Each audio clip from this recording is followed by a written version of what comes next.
think it's really important to start a conversation about interior design in our current state and what it is that we're doing, how we're charging, what is the new industry standard. And I think I'm specifically targeting on residential design. If you are a small-ish business, under 20 employees for sure, you don't have multiple departments, it's like you, maybe a couple of junior and senior designers and a few assistants, or even if it's just you on your own. I think that oftentimes our business feels like the Wild West, and I think it's very convoluted in the information that clients have, and they don't understand how we charge, what we charge for, what is markup and things. And I think a lot of the stuff in our business is antiquated. I feel like it's really, really old, and it hasn't become clear in the current state. Right now, as I'm making this video, it's 2021. And I think that there's a lot of misconception of what designers do, how they charge, and that's some of the stuff I want to talk about. The first thing I'm going to cover, which is I think a very, very hot topic, is this idea of charging hourly versus flat fee and whether or not there should be a markup.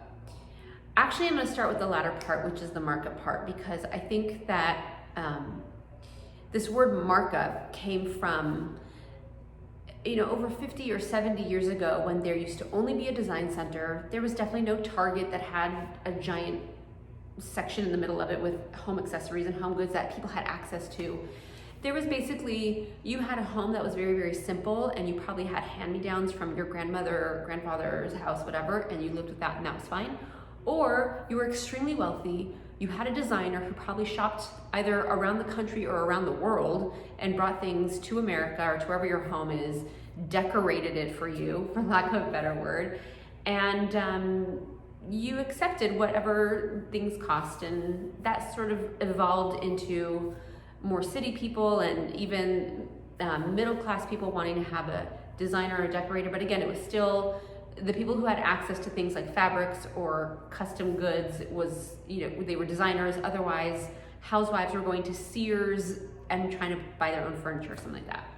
But now, zoom all the way through the internet era, and I think right now we need to make a shift and an adjustment in the interior design world, because clients not only have access to literally every single thing we want. I mean, even everything at the design center truly could be found on the internet. I mean, if you're savvy enough, which literally everyone is savvy enough because they all have an iPhone in their pockets, you can reverse Google search and you can find things that are available online. So then the question becomes, what is the value of the designer bringing to the project? Clearly, we are there to help make decisions and to obviously add and create our design expertise for a project.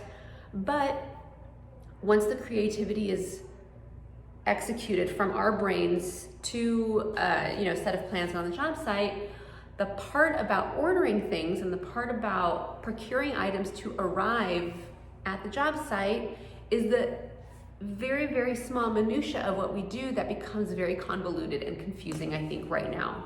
At least that's the feedback I get overwhelmingly from different clients. So that's the discussion I'm really after. I would love to hear what you guys think about this if you're also receiving that kind of information, because I can't tell you how confusing the conversation is for clients, where some clients say, am I going to be able to get your designer discount and get that price when I pay for things? And then you have to explain, well, that designer discount isn't yours, that's from my vendor, and I get it because I have a resale license and I'm supposed to be reselling it to you.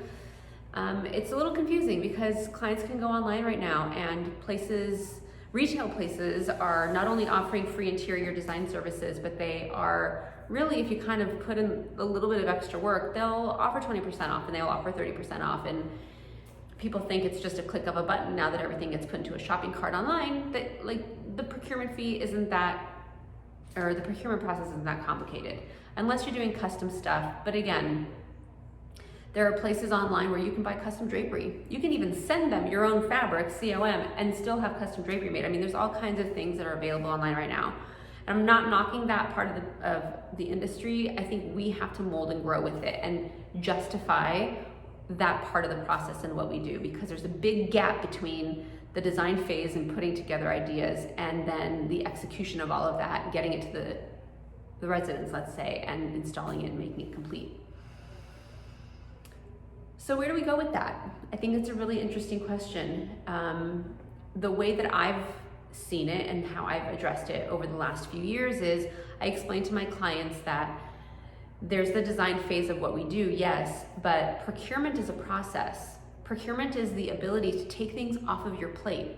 Because although if you really want to dumb it down, yes, we in some instances are putting things into a cart and clicking them, but those items don't dissolve into thin air and then miraculously arrive at the job site afterwards. And it's our job to articulate to the client how many steps are in between there to then justify the procurement fee. Some clients get it right away and some don't. And there are still the ones that are stubborn who are like, yeah, but I want your discount. I don't see why I would have to pay retail or even above retail if that's what the procurement fee comes to, if I can just go online and click it.